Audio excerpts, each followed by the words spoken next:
Hi friends, എല്ലാവർക്കും Rinusdairyയിലേക്ക് സ്വാഗതം. ഇന്ന് ഞാൻ വന്നിട്ടുള്ള ഒരു നാടൻ റെസിപ്പി ആയിട്ടാണ്. മമ്പയറും കായത്തൊലിയും വെച്ചിട്ടുള്ള തോരൻ റെസിപ്പിയാണ് പരിചയപ്പെടുത്തുന്നത്. അപ്പോൾ അതെങ്ങനെ തയ്യാറാക്കുന്നത് നോക്കാം. ഇത് തയ്യാറാക്കുന്നതിന് വേണ്ടി ഈ വലിപ്പത്തിലുള്ള 3 പച്ചക്കായൻ്റെ തൊലിയാണ് എടുത്തിട്ടുള്ളത്.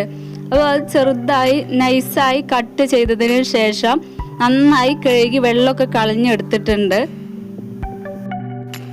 ഇതൊരു കുക്കറിലേക്ക് ഇട്ട് കൊടുക്കാം. കുക്കറിലിട്ട് വേവിച്ചെടുക്കുക, പെട്ടെന്ന് വെന്ത് കിട്ടും. അപ്പോൾ ഇത് കുക്കറിലേക്ക് ഇട്ട് കൊടുക്കാം. ഇനി ഇതിലേക്ക് വേണ്ടത് മമ്പയറാണ്. ഒരു ഗ്ലാസ് മമ്പയർ 2 മണിക്കൂർ വെള്ളത്തിലിട്ട് കുതിർത്തെടുത്തതാണ്. അത് നന്നായി കഴുകി വെള്ളമൊക്കെ കളഞ്ഞെടുത്തിട്ടുണ്ട്. അതുകൂടെ ഇതിലേക്ക് ചേർത്ത് കൊടുക്കാം. ഇതിലേക്ക് പാകത്തിനുള്ള ഉപ്പ് ചേർത്ത് കൊടുക്കാം. 1/4 ടീസ്പൂൺ മഞ്ഞൾപ്പൊടി, എന്നിട്ട് പാകത്തിന് വെള്ളം കൂടെ ചേർത്ത് കുക്കർ മൂടി 2-3 വിസിൽ ഹൈ ഫ്ലെയിമിലിട്ട് 2-3 വിസിൽ അടുപ്പിച്ചെടുക്കാം.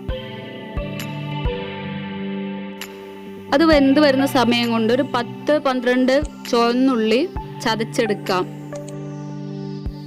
ചുവന്നുള്ളിക്ക് പകരം സവാള എടുത്തുവിടാൻ ചോദിക്കും. സവാളിനേക്കാൾ നല്ലത് ചുവന്നുള്ളി തന്നെയാണ്. അപ്പോൾ കുക്കറിലുള്ളതൊക്കെ വെന്തിട്ടുണ്ട്. മമ്പയറും പച്ചക്കായൻ്റെ തൊലിയൊക്കെ നന്നായിട്ട് വെന്ത് കിട്ടിയിട്ടുണ്ട്. അതിൽ വെള്ളമൊക്കെ നന്നായി വറ്റിയിട്ടുണ്ട്. സ്റ്റൗവിൽ മറ്റൊരു പാൻ വെച്ച് ഫ്ലെയിം ഓൺ ചെയ്തിട്ടുണ്ട്. ഇതിലേക്ക് 1-2 ടേബിൾ സ്പൂൺ വെളിച്ചെണ്ണ ഒഴിച്ചു കൊടുക്കാം. അതിലേക്ക് നമ്മൾ നേരത്തെ ചതച്ചു വെച്ച ചുവന്നുള്ളി ഇതിലേക്ക് ചേർത്ത് നന്നായിട്ടൊന്ന് വഴറ്റിയെടുക്കാം.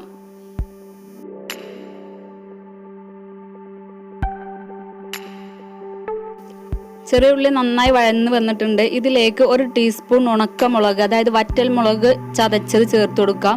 ഇതില്ലെങ്കിൽ മുളക് പൊടി ചേർത്ത് കൊടുത്താലും മതി. ഇത് നന്നായിട്ടൊന്ന് വഴറ്റി കൊടുക്കാം. 1 തണ്ട് കറിവേപ്പിൻ്റെ ഇല കൂടെ ചേർത്ത് കൊടുക്കാം.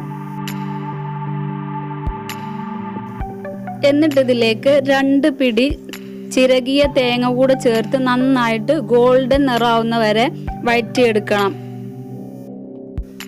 തേങ്ങ ഇട്ട് കൊടുത്തതിന് ശേഷം ഫ്ലെയിം ഒരു മീഡിയം ലെവലിലാക്കി കൊടുക്കുക. ഹൈ ഫ്ലെയിമിലിട്ട് ചെയ്യുമ്പോൾ തേങ്ങ പെട്ടെന്ന് ചുവപ്പ് കളറായി കിട്ടും, പക്ഷെ അത് ടേസ്റ്റ് വേറെ ആവും, കരിഞ്ഞു പോവുക ചെയ്യുക. അപ്പോൾ ഒരു മീഡിയം ഫ്ലെയിമിലിട്ടിട്ട് നന്നായിട്ട് തേങ്ങ റോസ്റ്റ് ചെയ്തെടുക്കുക. അപ്പോൾ തേങ്ങ നന്നായി റോസ്റ്റായി കിട്ടിയിട്ടുണ്ട്. ഇത് ഇളക്കുമ്പോഴന്നെ മനസ്സിലാവും.